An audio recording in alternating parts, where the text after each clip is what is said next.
കാത്തിരിക്കാത്ത മനുഷ്യരില്ല. മലയാളികളെ ഒന്നും പ്രതീക്ഷിക്കാതെയും കാത്തിരിക്കാൻ പഠിപ്പിച്ച എം.ടിയുടെ നോവൽ. വേനൽക്കാലം ശിശിരകാലത്തെ കാത്തിരിക്കുന്നത് പോലെ, താഴ്വരകൾ സഞ്ചാരികൾക്ക് വേണ്ടി കാത്തിരിക്കുന്നത് പോലെ, ഒരിക്കലും കാണാത്ത തൻ്റെ പിതാവിനു വേണ്ടി കാത്തിരിക്കുന്ന ഒരു മകൻ, 9 വർഷമായി തൻ്റെ കാമുകനു വേണ്ടി കാത്തിരിക്കുന്ന പ്രണയിനി.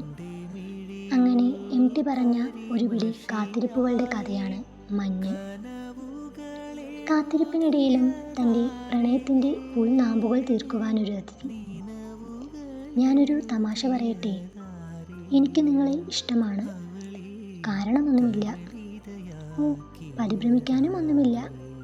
വഴിയിൽ തടഞ്ഞു നിർത്തില്ല, പ്രേമലേഖനം എഴുതില്ല, ഒന്നും ചെയ്യില്ല. ഒരു ബന്ധവും സങ്കല്പിക്കാതെ വെറുതെ എനിക്ക് നിങ്ങളെ ഇഷ്ടമാണ്. കാത്തിരിപ്പിൽ തുടങ്ങി കാത്തിരിപ്പിൽ അവസാനിക്കുന്ന എം.ടിയുടെ നോവൽ. ഞേനിറ്റാളിൻ്റെ താഴ്വരകളിൽ മാത്രമായിരുന്നില്ല, ഓരോ വായനക്കാരുടെയും ഹൃദയത്തിലുമാണ് എം.ടിയുടെ മഞ്ഞിൻ കണങ്ങൾ ഉരുകിയത്.